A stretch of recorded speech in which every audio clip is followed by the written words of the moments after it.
Good morning, Mr. John Wilson. Ladies and gentlemen, I'm very stoked, very honoured to have Mr. John Wilson on his boat, North Stradbroke Island in well, not far north Queensland, but Queensland, Australia, on the east coast for American and European viewers.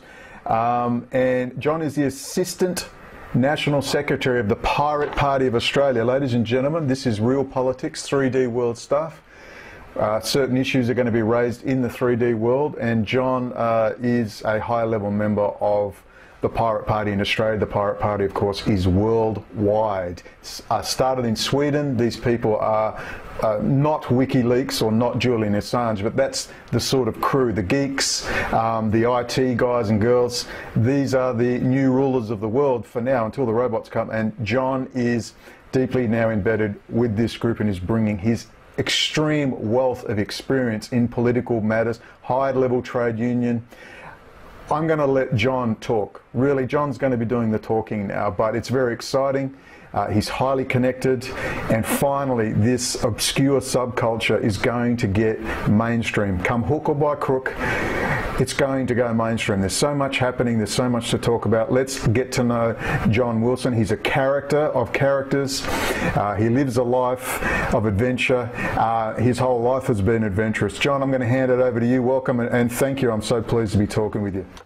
Good morning, Brendan. Wow, what an introduction. I mean, look, I don't deny that I've had a colourful life. I don't deny that. It's been a worthy life, mate. I'm just trying to stack as much in before I pass this planet and move on to the next one.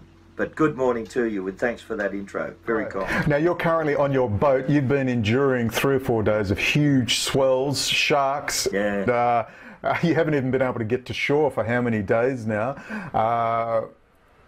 So 4 days. 4 days. It's we've had a low depression come in, which is dotted with very, very strong storm cells, and we've been getting up to 35, 40 knots, and up to 12 and 14 feet sea. So it's been very bumpy. I haven't been able to get off my boat, and I haven't slept that much either. So as you can imagine, yeah. But it's a beautiful part of the world. North Stradbroke Island in Queensland.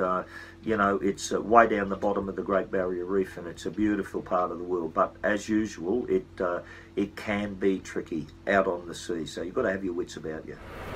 Of course. John, I don't know if you can hear me, but lo and behold, John, lo and behold, as we began, now you're breaking up. It was all perfect. We've been talking for half an hour, and anyway, we're going to use this. We want to show people we're a little tired of the interference, but we're going to push through. We're both recording on separate cameras as well, so we're going to push through this and keep going. John, I know it's been a rough 3 days, very rough 3 days. What I'm excited about is we're sick to death, all of us, a lot of people. I've been at this a while, haven't always done it well, but I've had my own adventure.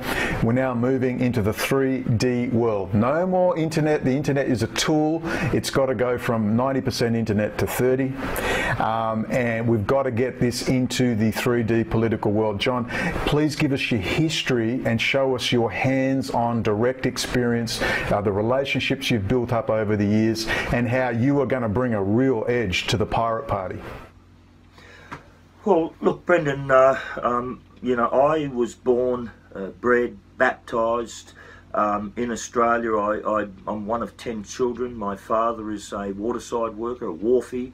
For your USA audience, they'd know the word the longshoreman. He's a life member of the Maritime Union of Australia. You know, 10 kids in my family. So, you know, we grew up in very tough, difficult times, like many others. The Communist Party of Australia were the political wing, or the political organisation that were active and had very, very strong roots in our working class community, as indeed around Australia. So I grew up with that influence. later on in life, as a young man, I met and I fell in love with a beautiful young German Australian girl whose grandma and grandpa were the most senior official office bearers of the Communist Party of Australia, and through them I met and befriended you know, almost all of the executive and senior activist people of the Communist Party of Australia, and through all of that experience obtained some incredible training and some incredible insights into how to organise, how to infiltrate, how to mobilise, how to agitate, etc. So I became very good at that. Now, in my mid-20s, I went into the trade union movement, not as a hack. I mean, I'm a plant operator. I operated heavy earth-moving equipment and other you know, pieces of heavy plant. That trade union was called the Federated Engine Drivers and Firemen's Association. The FEDFA was the acronym, and they were over a century old at that time, and they were born out of the steam era. It was the FEDFA was the union, the only union, right, that came out of the steam era and unionised all of those people that were connected to steam engines and steam power. Now, the equivalent for your American viewers may be the Union of Operating Engineers. That's the USA version, our sister or brother union over there. So I came up through those ranks. I organised in heavy industry, building, construction, you know, bridge, wharfs, piers, you know, roads. I worked, you know, on my dozer, on my in my equipment for 2 years building Parliament House. I mean, I'm one of the construction workers that built Parliament House. Parliament House had over 3,000 men working on that project when it was being built. Lasted for 7 years, and it was Australia's biggest, most expensive construction project ever at that time. So I ended up standing for nomination as an organiser, which is a fully paid position with the FEDFA, and then after a couple of more years I then was nominated to be the secretary, which is the senior position of the FEDFA in Canberra, ACT, the Australian Capital Territory, capital of Australia, where I remained there for around 6-7 years. In that time, you know, I was involved in some incredible international incidences, political incidences. I was involved in some major national incidences and some big strikes, big struggles. I could go through lots of war stories as to, you know, how we had to stand our ground. And it's with all of that background, I was trained and have enormous experience in how to fight, how to community organise, and how to stack it on. And I've only got better at it as I got older. I've only got better at it. Now I'm not a hack from the unions. You know, that was my background. That was my history. And because I was quite good at this, when I retired from the unions, the corporate sector, you know, they wanted to employ me, and hence I ended up working for the rest of my years in the corporate sector, you know, earning very big money, because of my skills and experience. What's your ideological position now, John? As a far more experienced man in his 60s now, what's your ideological position? Well, my position now is I'm against systems, all of them, all systems. I don't care what you're touting to me. I'm not interested in a communist system. I'm not interested in a socialist system. I'm not interested in a free market system. I'm not interested in anyone's systems. I'm interested in freedoms, personal freedoms. That's what I'm interested in, and the means to lock those personal freedoms in permanently so that they can't be white-anted or usurped. So the Pirate Party of Australia and the Pirate Party globally are committed. They're committed to those freedoms. And I don't just mean personal freedoms for the individual. In order to get those personal freedoms, we've got to do away with a lot of the systems restrictions that have been put on us. I mean, you know, as an example, we're working under a corrupt monetary system. We have a corrupt monetary system, the fiat currency monetary system, which is a Rothschild construct, which has has no value in it. The only value that the fiat money currency system has is the value that the working class give it, because we work for it. It's our blood, sweat and tears that gives their worthless paper any value. So that's a big deal for me. Then you have all the patents.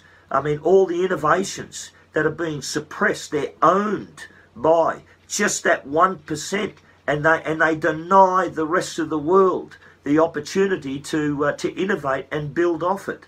They're rent seekers. They're just rent seekers. They're suppressing our advancement. They're suppressing humanity's ability to tackle global issues and local issues by locking us out of the loop.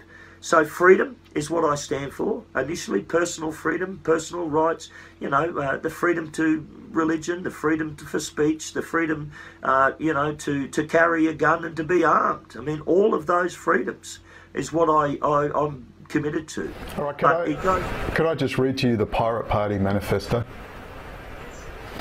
Right, here part one, principle and objects of the party. This is from the Pirate Party Australia. I love that.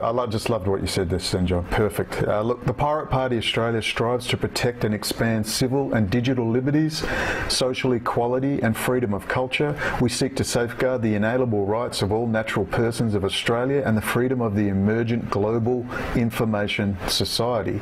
The party seeks to have these values reflected in the laws and institutions of Australia. The growing surveillance of the citizen offends the very notions of a liberal and open democracy. Overbearing and restrictive private monopolies constructed via regimes of antiquated, unfair and unbalanced laws which prevent the free development of culture and ideas are detrimental to financial, economic and cultural outcomes for the citizens of Australia. Changing these laws and ensuring the protection of these values are the goals of the Pirate Party Australia. Founded on the same principles as other international pirate parties, it is a part of a global movement against increasingly draconian copyright and patent laws and the erosion of the right to privacy. The basic tenets of this movement are free culture, civil liberty and intellectual rights reform. The party seeks to represent the emerging digital society and offer a new form of politics driven from the grassroots. We believe in exploring the potential of participatory and deliberative democracy and finding new ways to promote trust between citizens and the state through greater transparency, evidence-based policy and deliberative and open government. The party intends to contest Australian federal elections in both the House of Representatives and the Senate. Please let out a great cheer. I love it. I got excited when I read that. John, wow, could you give me some commentary on what you've seen? You're actually quite tech savvy, I've noted. I was really impressed with your knowledge and your hands-on experience. You've done the work, you've protested and put yourself on the line to do with apartheid South Africa. You've been around a while. You've been on the lines, committed. You've also worked, what I love about you too, is you've worked in the corporate and the high-level trade union movement, and you know your stuff. You know the paperwork. You know how to deal with extremely powerful and high-level people. Could you just tell us a bit about your time first, just a few specifics when you were on the lines, and also contrast that with your corporate work as well? Well, look, there's a lot of war stories I could tell, and it's not fun being on a picket line. The longest and probably the most ugliest picket lines that I was on was for 27 weeks consecutive, 27 weeks straight. It destroyed many of the union members on the front line, destroyed their marriages. It financially ruined them. It was a hell of a struggle. Police horses, police dogs, all sorts of tools of the state were used to break us. We refused to yield, and eventually, you know, we prevailed. We did prevail, and not only did we win the strike action, but they paid us every single cent in lost time before we went back in the gate. So we got 27 weeks' pay before we went back in that gate. So we crippled them. That was heavy duty. There's many others.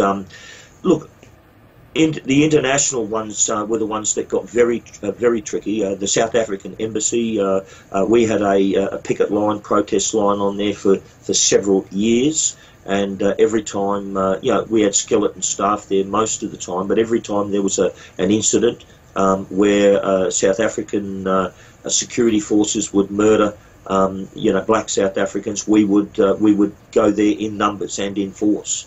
And it was a week, 5 days before apartheid was officially announced worldwide that it was ending. 5 days before, when myself as president of Donald, who was Secretary of Trades Hall Council, were asked to attend a private meeting at the National Press Club in Canberra, on National Circuit in Canberra, with the South African Ambassador, Botha, and he told us, you know, apartheid was finished, and we were the first to know in the world. We were the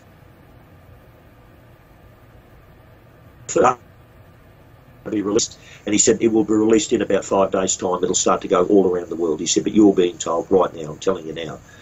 He wasn't necessarily instructed by the government to tell us. I think basically he knew.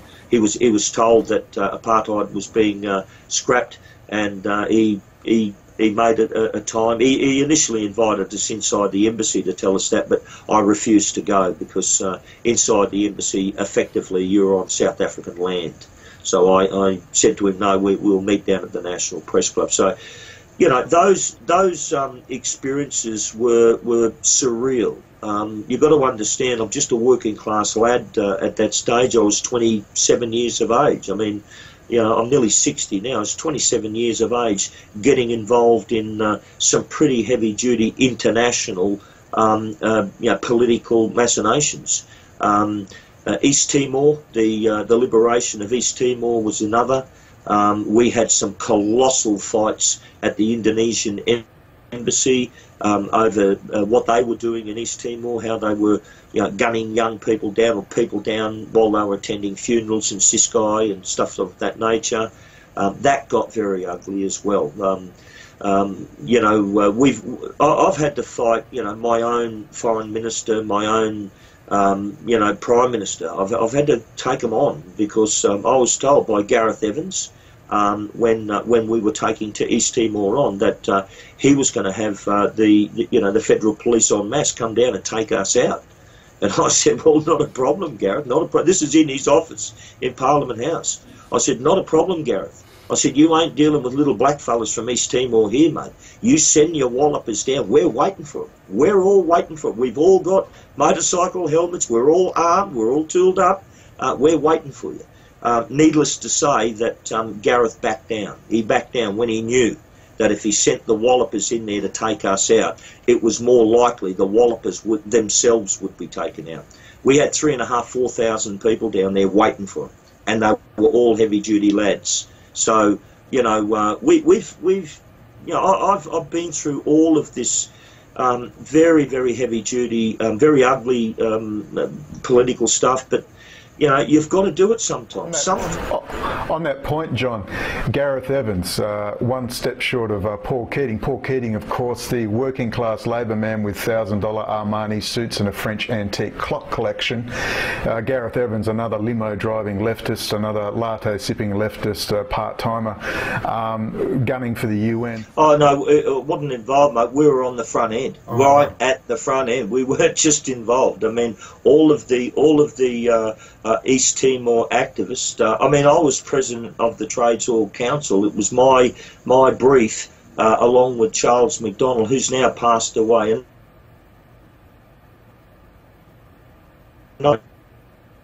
the principal coordinators of it all. Those were the days when the trade union movement was not corrupted. Those were the days when the trade union movement did not do what was legal, it did what was right.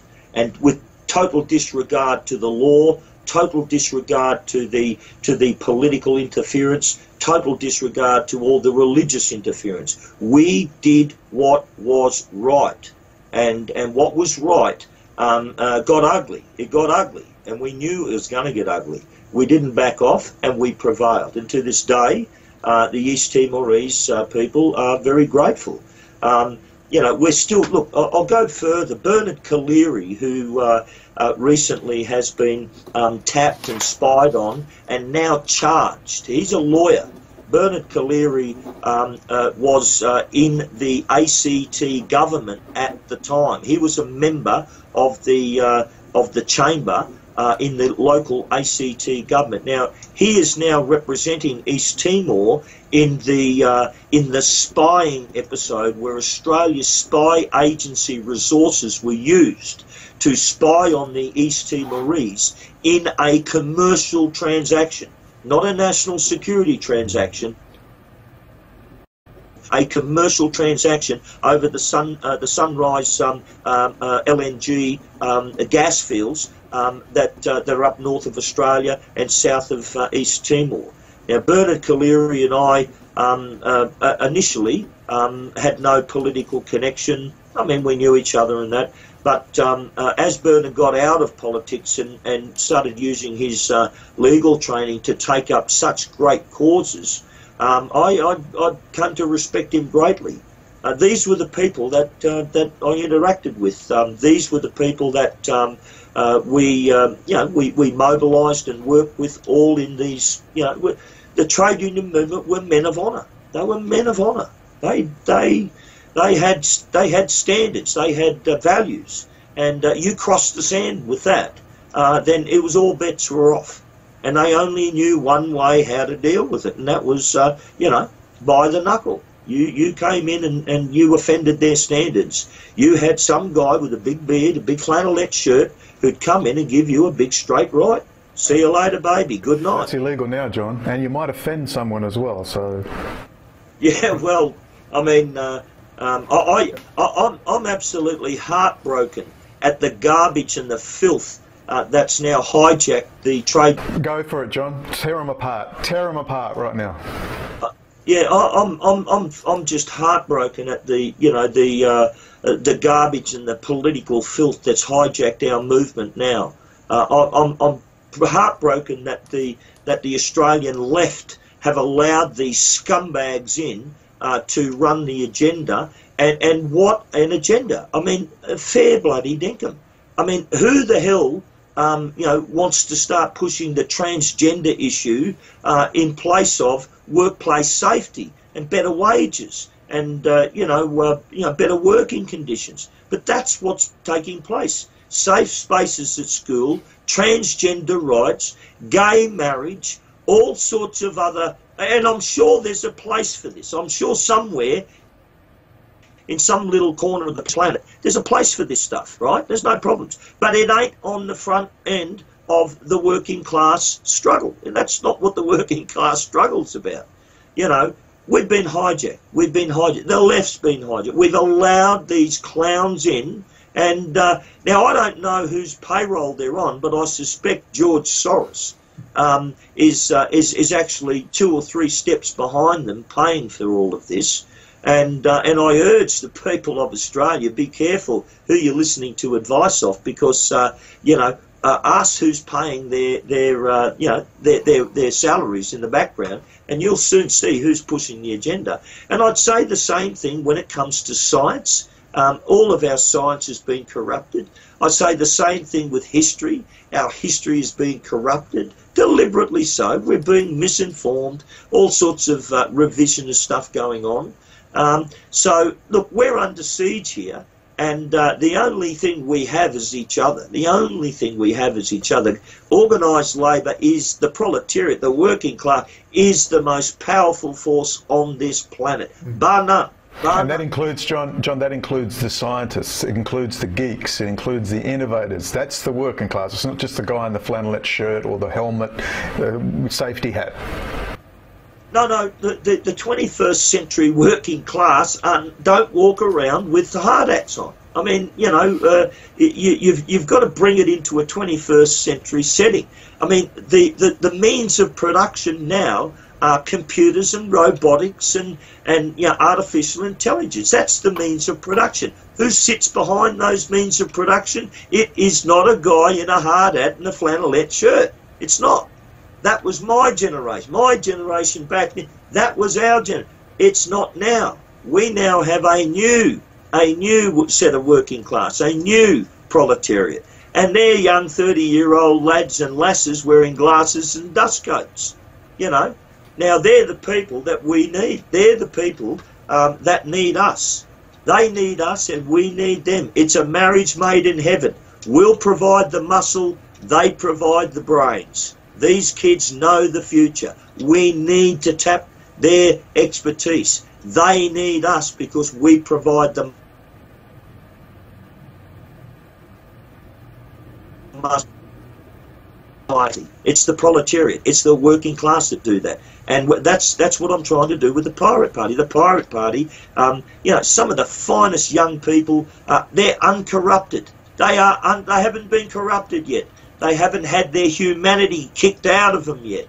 They haven't been, you know, bought off. They're not in anyone's pockets. They are clean. They are green. They are good young kids. But they ain't going to be any revolutionary. They need us with them, and we need them. That's the marriage. You pull those two forces together, and then you have a fully armed humanitarian weapon to turn against the elite of the world. That's the game. Amen, brother. Amen. Moving right along. I mean, that just sums it up. Tell us about, you've got a lot of connections. You're the president of a boating or sailing club. You've got a lot of Royal Australian Navy people popping in and out. You've passed on some documents sort of given to you by myself to do with Israeli intelligence activity and national security issues, the relationship between Israel and China and so on. Give us a good rundown of the people you've met over the years, who you've worked with, and some of your social network you can bring to the party, the Pirate Party. Well, look, I'll work backwards if I can. Look, I'm currently the Secretary Treasurer of a civilian naval club that's got 70 years of association, a strong and close association with the Royal Australian Navy. Our role, going back to the war years, was to patrol Moreton Bay as scouts, as civilian scouts, civilian, monitors. If we see any Japanese any Japanese or enemy submarines or ships or anything else, we were to report it. Now, you've also got to remember that just off the coast of North Stradbroke Island and Moreton Island, there was indeed a sinking of a ship. I think it was called the Centaur, full of Royal Australian Navy officers and crew and nurses. And it killed most of them, drowned, hundreds of them drowned. It was a hospital ship. It wasn't a warship. It was a hospital ship. So you've got to understand that we've been very close to the action. Now, this is my work where I didn't put this on for show. I've actually got to go to work, so I work at the club, volunteer. But we take our roles very seriously, very, very serious. We're civilian.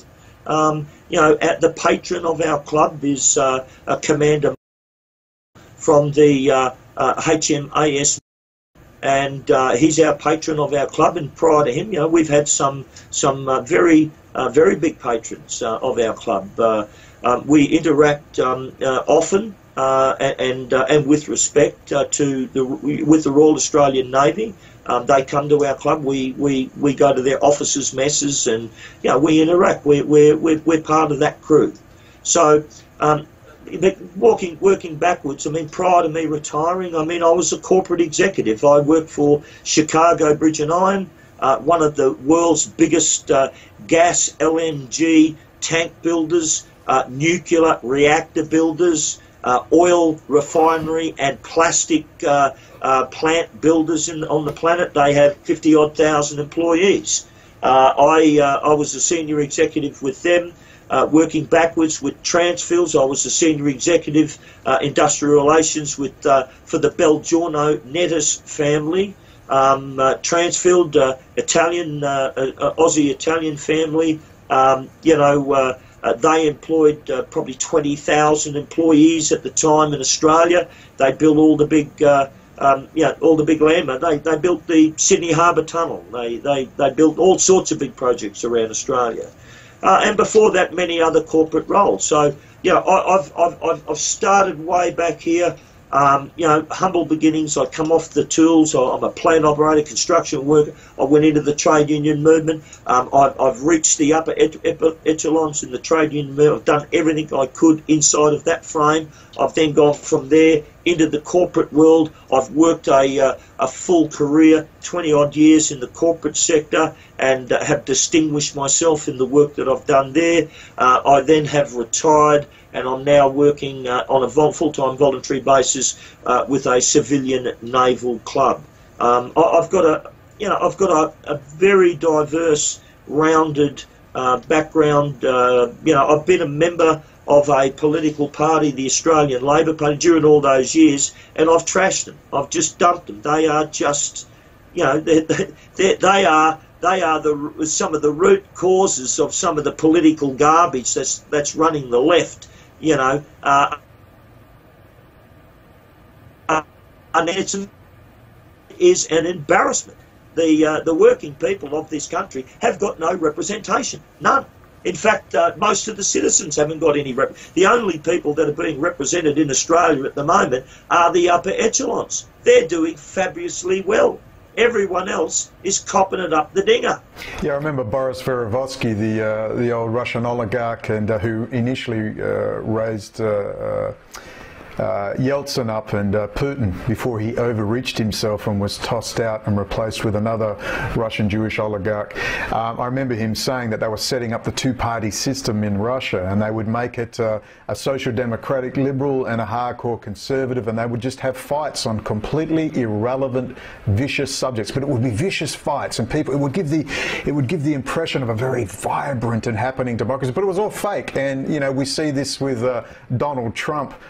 Right now, Donald and Hillary show. It's George Soros and Obama. I mean, it's just a sheer show.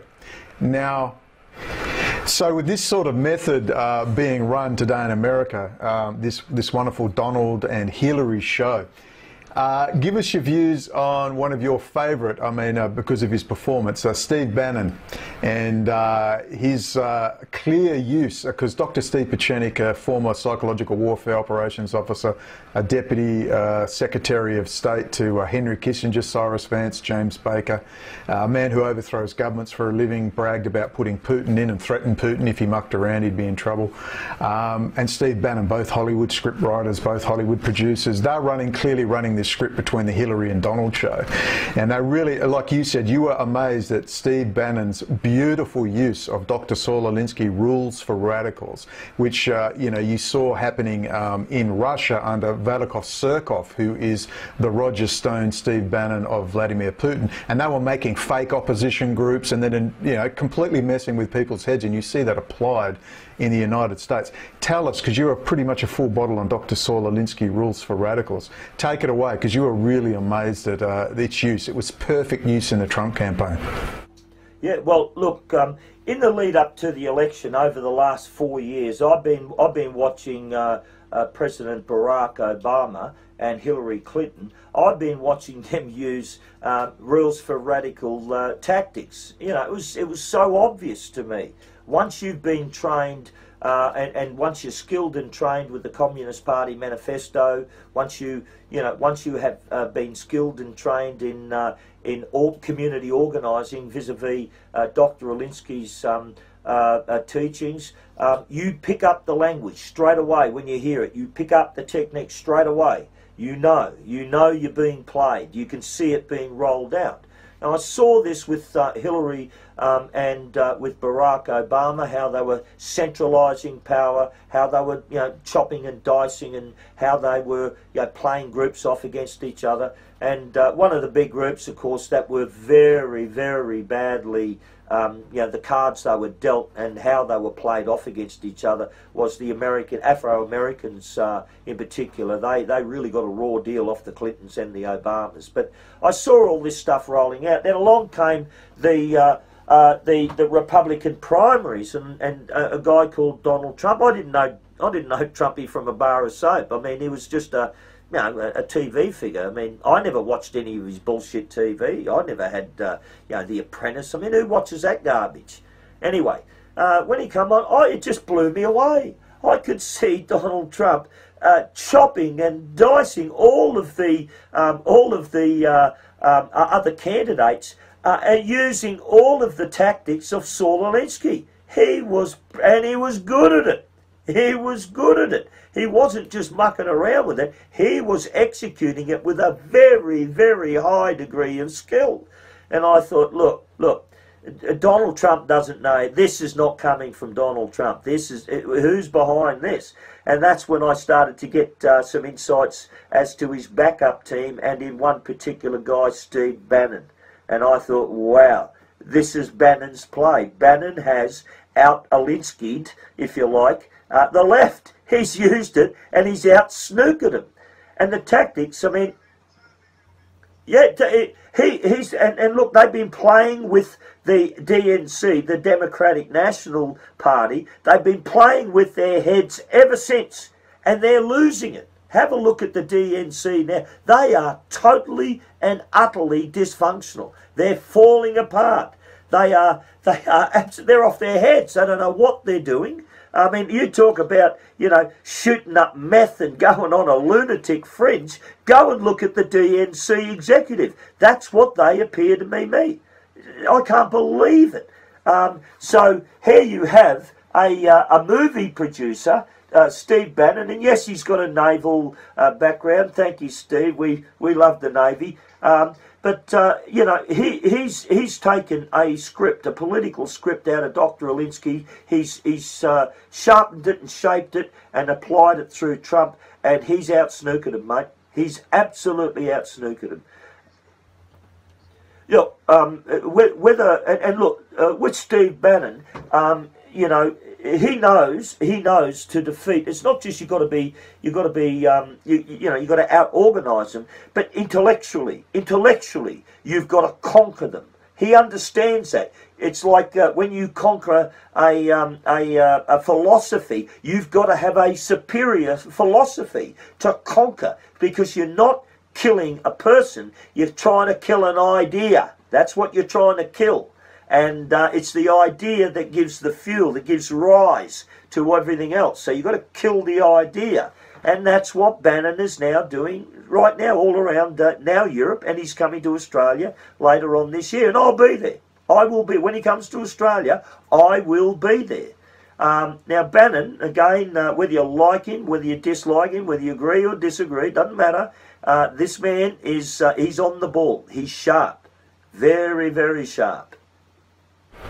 Very sharp. And I'm curious, I mean, this is why I see it as such theatre. I don't deny there's a real fight going on lower orders, but at the top it's clear to me when you have chief psychological operators like Dr. Steve Pieczenik appearing on Alex Jones bragging, well, the military's taken over and Trump's on top of this, and the mainstream media don't touch it when Roger Stone and Alex Jones are their number one enemy, and there's Dr. Steve Pieczenik. They literally do not mention the name Dr.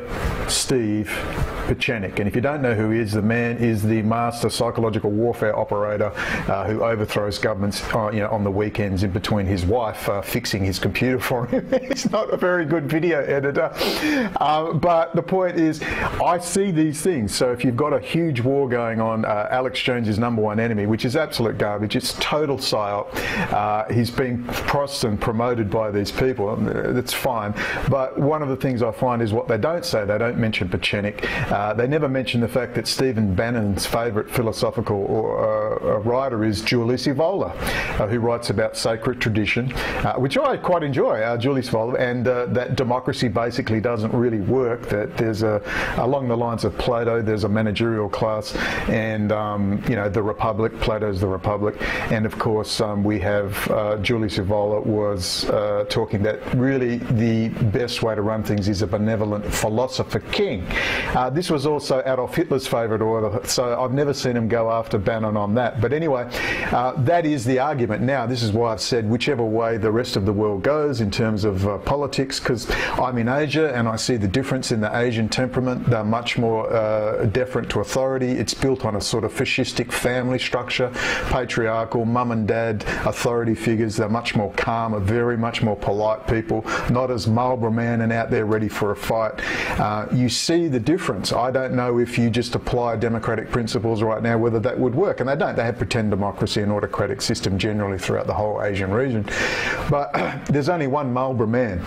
There's only one country that lives, breathes and constitutionalises freedom, and that's America. And this is my argument. Whichever way the rest of the world goes, we cannot, and this is what we agree with and a lot of people agree with, the United States cannot be allowed to fall back under the control, direct control of Rothschild, the Council on Foreign Relations, the Trilateral Commission, all the Oxford, Cambridge, tapped on the shoulder secret society crowd. We know they're not all bad. We know just because you join something doesn't mean automatically you're out forever. People, that's Mike Herzog. So what I'm trying to say is, it's been brilliantly done. What am I trying to explain here? The grand thing is, for all the theatre, how does the Pirate Party fit worldwide? Because the Pirate Party is not a joke, it's worldwide. It's linked in with some very high level people in terms of the IT, national security world as well. It's linked in with a wide variety of people. Will it be infiltrated? Probably. We know this, we're not stupid, you know this. But how does the Pirate Party fit into this huge strategic crazy time we're going through politically? Well, I think there's a lot of people in the Western world and, you know, in other parts of the world who keep looking upwards for someone to free them. And you know, that's just not going to happen. I mean, they got to get away from all of this, some, you know, father figure or some hero coming in to free them from their chains.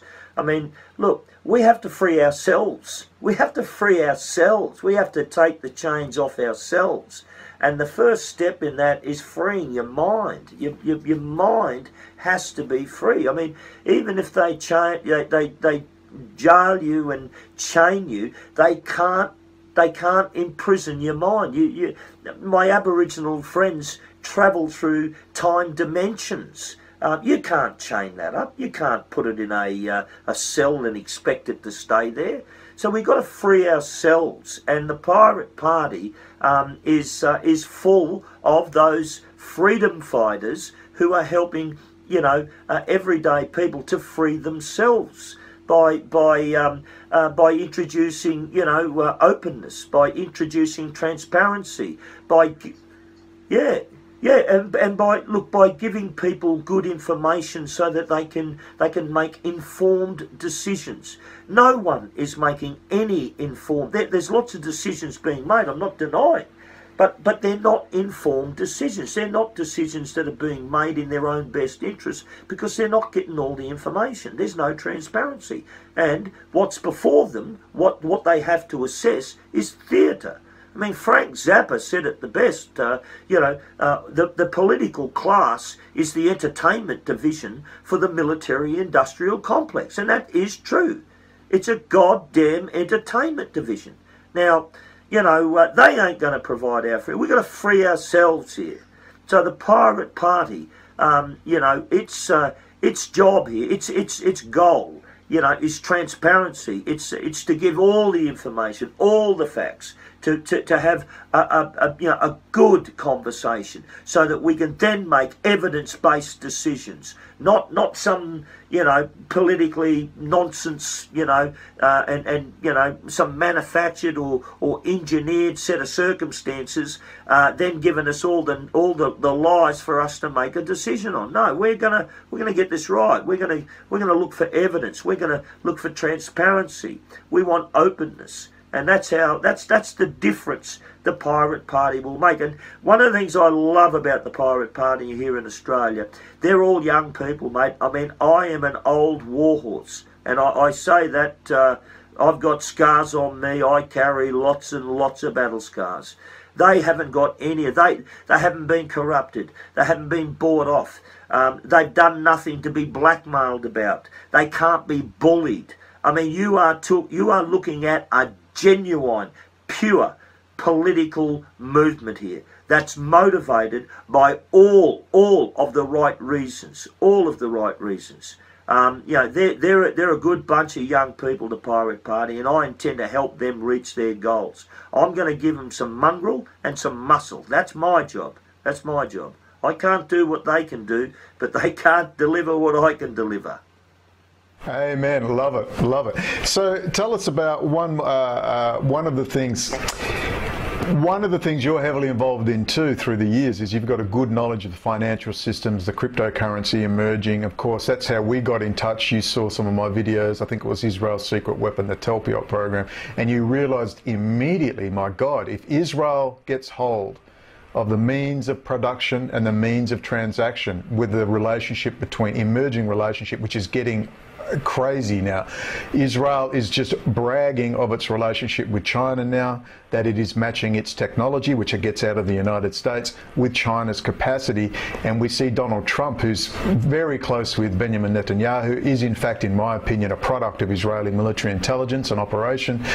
People like everyone surrounding Trump, Giuliani included, and a whole host of people were directly involved in 9/11. There are just things about Trump you cannot ignore. We can argue details. I'm still hopeful that the US military and some capacity, all those bright young colonels in the Pentagon, US Marine headquarters, graduating from West Point, enlisted men and women, Navy, Air Force and Army. There's enough grassroots knowledge which is going to pressure, God willing, Jim Mattis, who's not perfect obviously by any means, into the right direction. There are signs. However, Donald Trump's close relationship with Netanyahu and his failure, and in particular his mouthpiece Alex Jones' failure to call out Israel and its relationship with China is extremely distressing. Now, you said it to me. If Israel, in its form as a racial supremacist state, which is building greater Israel as we speak, if this racial supremacist state, with some absolutely vilest teachings, talking about supremacy of Jews and the denigration of non-Jews, which is not in the Old Testament Bible. In the Old Testament Bible, it talks frequently, even the alien amongst you, that's the foreigner, is equal before you in the law. They have turned things on their head.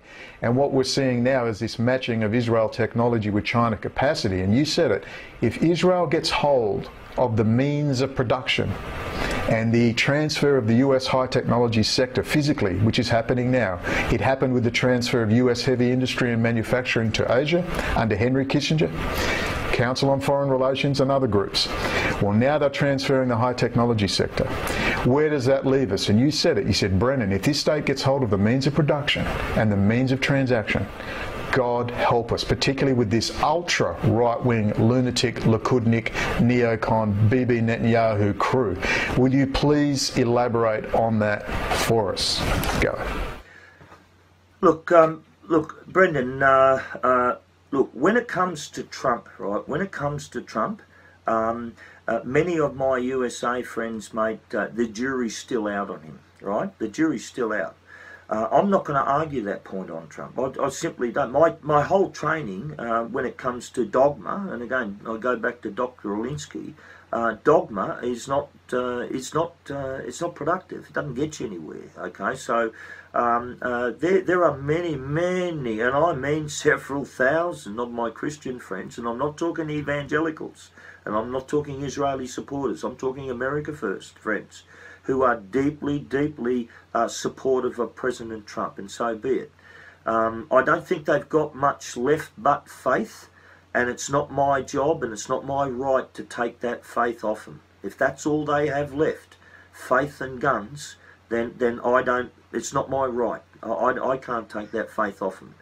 Now I have a view. I'm in full agreement that the theatre value of the American political establishment, what's happening there, it's theatre. I mean, I agree with all that. But what roles people are playing, it's that's where the debate is. I mean, what role is President Trump playing? What role is the FBI, Robert Mueller playing? What role are they playing? I mean, who are they representing? I know what they're employed to do, but that's not what role they're playing. There's some very, very.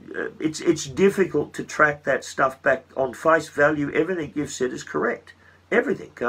The people that President Trump is associating with, the steps and all of the relationships he has, who he's surrounded by. Could I just add in his son-in-law and daughter in debt billions of dollars to Chinese and Israeli banks. We have Chabad Lubavitch, a literal organised crew, Russian-based religious extremist outfit, Hasidic Jews, ultra-Orthodox Jews, with this extremely unheard of close relationship between Vladimir Putin, Benjamin Netanyahu and Donald Trump. I mean, this is extraordinary. But Brendan, look, I don't, and I've said this, I do not trust President Trump. I don't. However, I trust the American Christians and the American conservatives. I do. And I'm not talking about the evangelicals. I'm talking about their fair dinkum, a conservative Christian base. The ones that carry all the guns. I trust them. I believe in their what they're telling me. They're not trying to lie, and they're not total idiots. I mean, that you can't just fool them. I trust them. All I say is this: if President Trump betrays America and betrays these people, then God help him. God help him. God help Alex Jones. Oh, and Alex, mate, if he betrays these good, decent, constitutionalists, if he betrays their trust, and he's got it now, I'm saying he has their total trust. But if he betrays that, my God, man, there will be some blowback, and it will be ugly. The American Civil War, mate, will be like a bloody picnic compared to what's coming up. So I hope, I'm not a man of the faith, I can't pray, I don't have any ability to do that. All I can do is hope. I hope that the faith that they've placed in Donald Trump is not misplaced, because all the evidence says that it is. It is being misplaced. That's what the evidence says. And I'm agreeing with you. We're in fierce agreement on that. But I trust these Christians. They are deeply bloody, they're convinced, mate. And if they're betrayed, holy hell, I wouldn't like to be betraying them, mate, not me. I wouldn't want to get on. They will be so full of righteous anger, mate. Oh, it will get very ugly. It will get ugly, and I hope Alex Jones listens, because he will watch this, I guarantee you. He better watch out if he keeps this up and does not expose Israel and keeps hiding this, because it's clearly out there. But one of the things is the emerging crypto IT world, the Internet of Things, the smart cities programs, autonomous driving vehicles. They're saying within 10 years there'll be no driving jobs, no taxi jobs, no Grab, no warehouse jobs. The robots they're just pouring in. Within 10 years, the real rollout begins. We'll see the involvement of AI, drone technology, robotics. We're going to have humans removed from the decision-making progress in some things. Then it becomes very, very dangerous. So we've got roughly 10 years to sort this out, and we can make some choices. But crypto is so central to this thing, the emerging cryptocurrency, which people have so much faith in. Well, Israel is running the whole damn cyber crypto world. In fact, the word is Unit 8200 graduates made Bitcoin. It wasn't some Japanese guy. They were Israeli-American Unit 8200 graduates. You know a lot about the cryptocurrency forum. How aware of the people are about Israel's central role and how the backdoors are built into Windows 10 was written by Israelis. We have the backdoors are patented, made in Israel, designed and fabricated in Israel. They have no idea, Brendan. Look.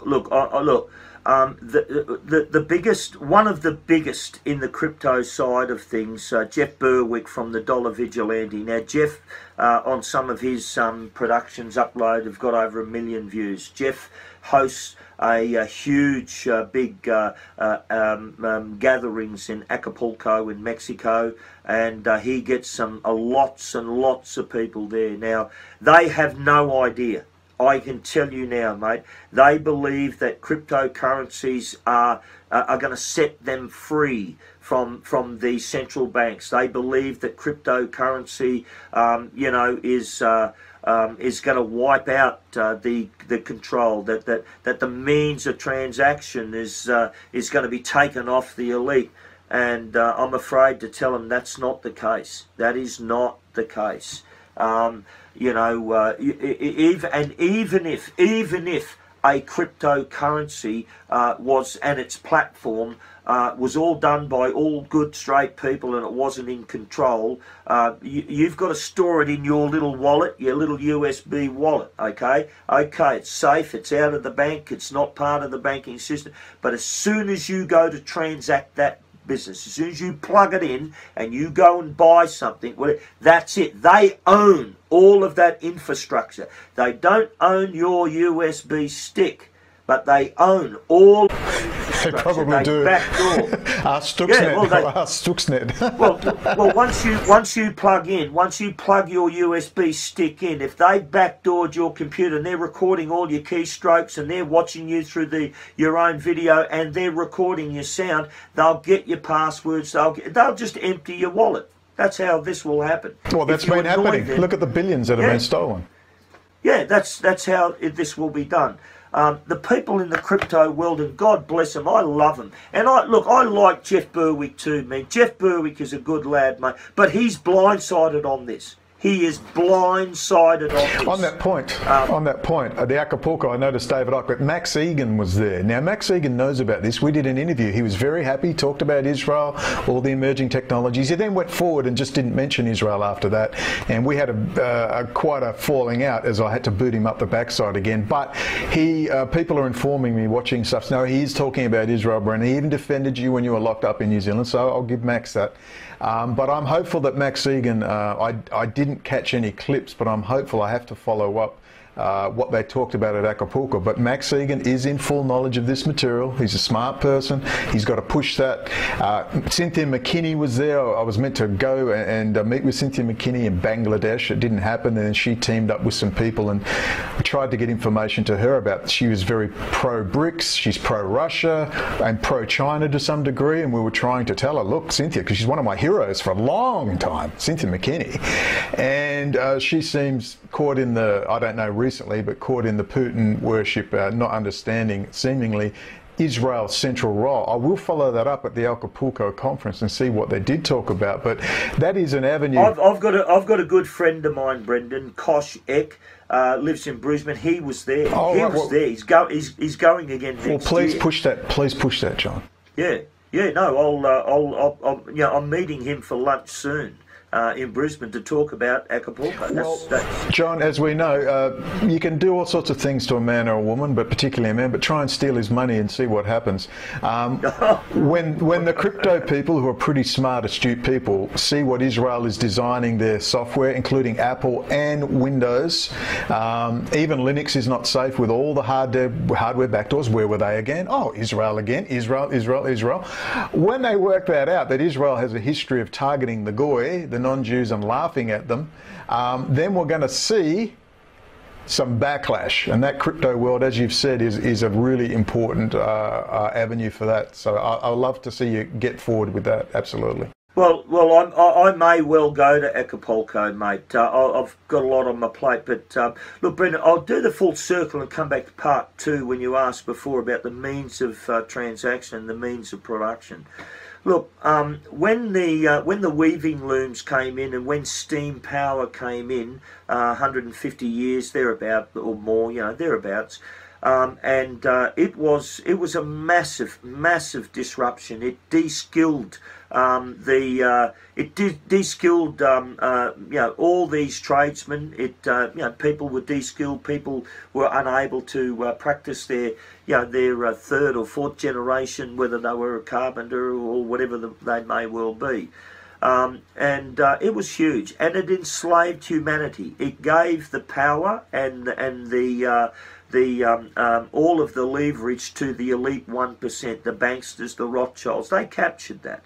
Now, from that, they were then able to then capture the means of transaction. Now, it used to be gold. Gold and silver was the means of our It's honest money. Gold and silver is honest money. You can't invent it. You can't print it. It doesn't go away. You can throw it in a fire. It doesn't evaporate. It's honest money, and it's been around for 5,000 years. Now, they usurped that. They usurped that with a fiat currency system, originally linking, the US dollar to gold, and then in 1971 with President Nixon cutting that last vestige of connection out, where it went total fiat, which means they can just print whatever they like. It doesn't bear any relationship to any physical asset. Now, they had the means of production. They captured that. They owned that. And then they captured down the track the means of transaction. That gives them total power. Total power. And this is why they're able to do now what they're able to do, because they have the means of transaction and the means of production. They own that. Now, we then go into the 21st century with the same principles, the means of transaction and the means of production, except it ain't steam and weaving looms anymore. This is robotics. This is artificial intelligence. This is blockchain. This is high-tech applications. This is bloody, spyware and massive surveillance. And the reach of it doesn't just stop at the border. Before, it used to stop at the border. Then they got over the border. They came in. When they came in, then they came into your workplace, and we stopped them there. They couldn't come any further. That was it. If they wanted to have a go at us, they had. But we had unions. So they stopped them there. Not now. Now they're coming into our households. Now they're coming into our bedrooms. You understand the reach of this. Now they're able to calibrate all of our discussions by superimposing artificial intelligence on.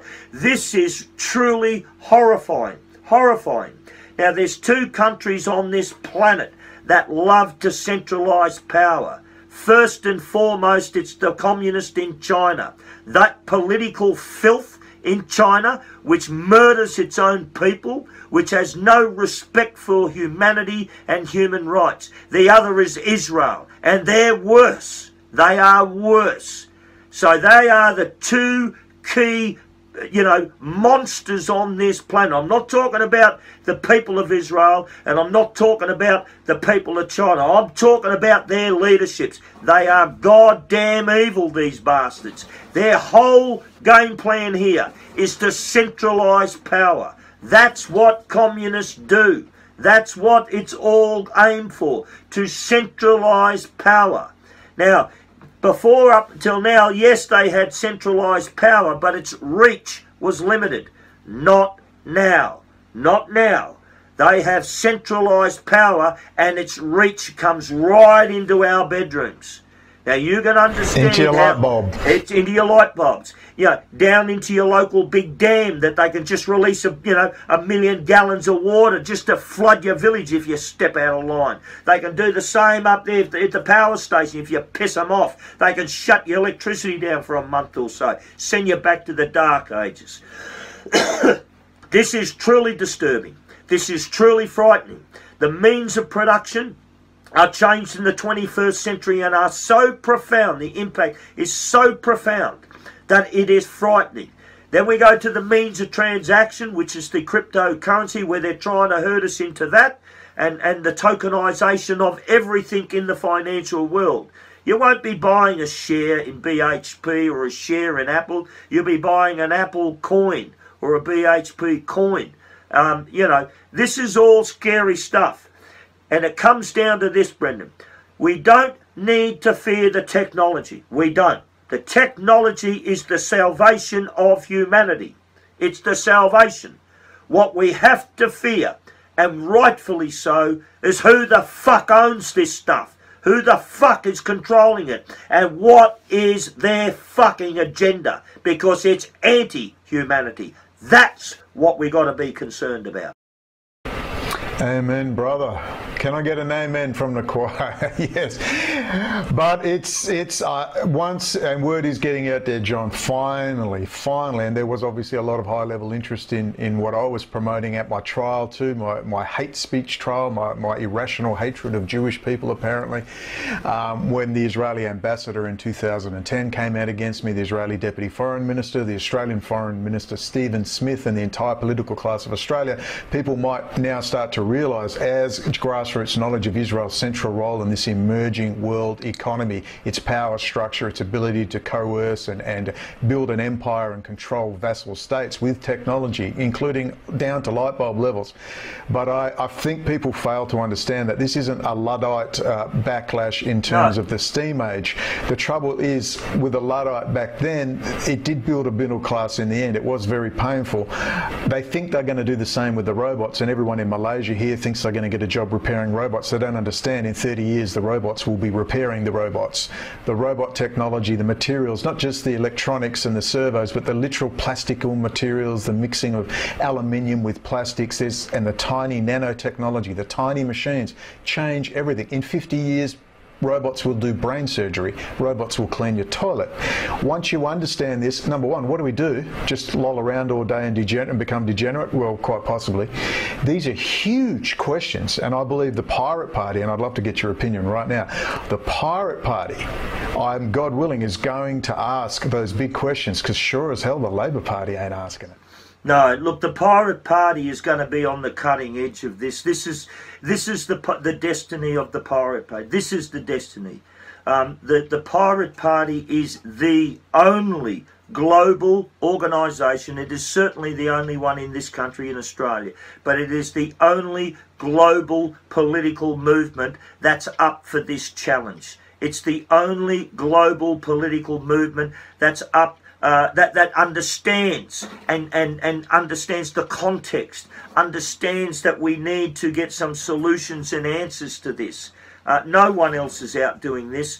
As a consequence of our work and being out the front, we're going to be attacked. We're going to be attacked. But we ain't Luddites, mate. I'm not a Luddite. I'm nearly 60 years of age. I am partially disabled. I've got crippled fingers. I've partially disabled through wounds that I carry. I love technology. It bridges the gap for me for things that I'm unable to do. I live on my boat at sea. Technology gives me fantastic leverage for my safety through navigation, through radar, through communications, VHF radios and so on, and satellite. So I love technology. There's no Luddites in the Pirate Party of Australia. We are high-tech lovers. We love it. It's just who owns it, who controls it, and what the fuck their agenda is. That's the problem. And at the moment, there's two of them that own it. It's bloody China and it's Israel. And where are they getting it from? Our good Christian friends from the USA, my mates in America. They're robbing them. And that's got to stop. Yeah, those taxpayers in Cleveland who are drinking leaded water while in Tel Aviv they sip champagne. I mean, it's outrageous. Yes. Criminal. And Netanyahu sort of brags and laughs about it. That's what I mean. He doesn't even blush. Does this man blush?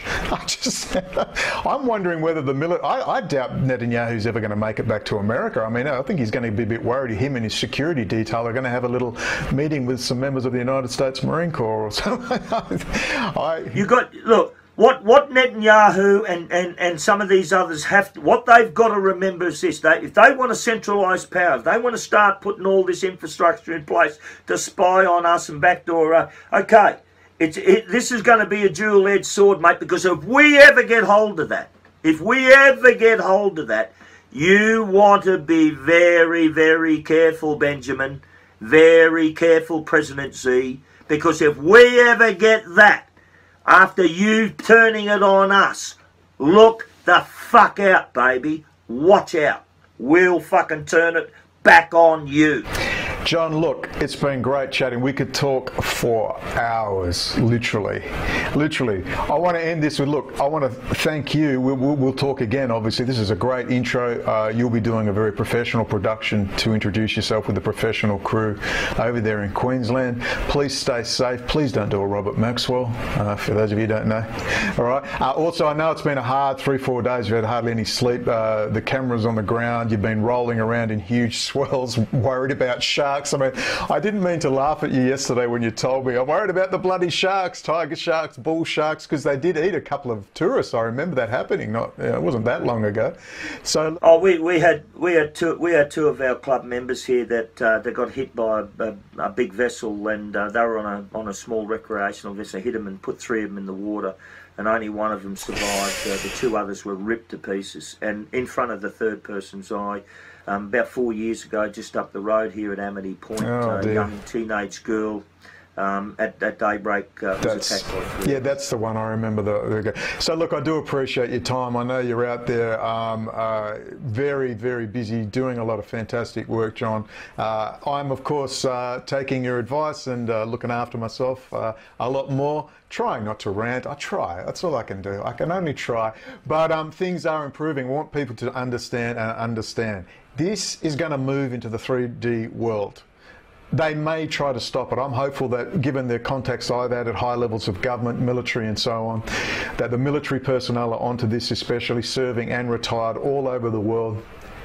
They understand what's going on, and we can move this into the political 3D world. We don't have to win office, all right? We just have to get enough leverage to start pushing these issues into the mainstream. And I actually believe the Pirate Party, and I've often said to people, do not laugh at the name. It's perfect. I'm really looking forward to the future. We can come back and talk again about some of the Native Australian Indigenous activists you're working with who are going to express some support for Palestine and the Palestinians. That's very exciting, John. I thank you, and I hope we talk again really soon. Thanks, Brenda. It's been good. You take care. And can I get a arr? Arr. Good on, John. Cheers, buddy. Thanks again. Talk soon. Okay. Ciao for now. Lend me a buddy tonight, my blue water lady. This salty wind is getting to my bones.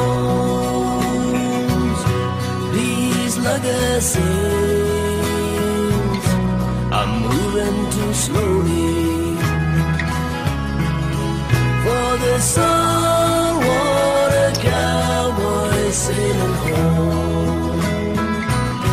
This old copperhead is aching my shoulders. These lead-weight boots don't need any spurs to ride these waves and bareback mermaids. Oh, the saltwater country is my home. Stand back, you shallow water man. Let a deep sea diver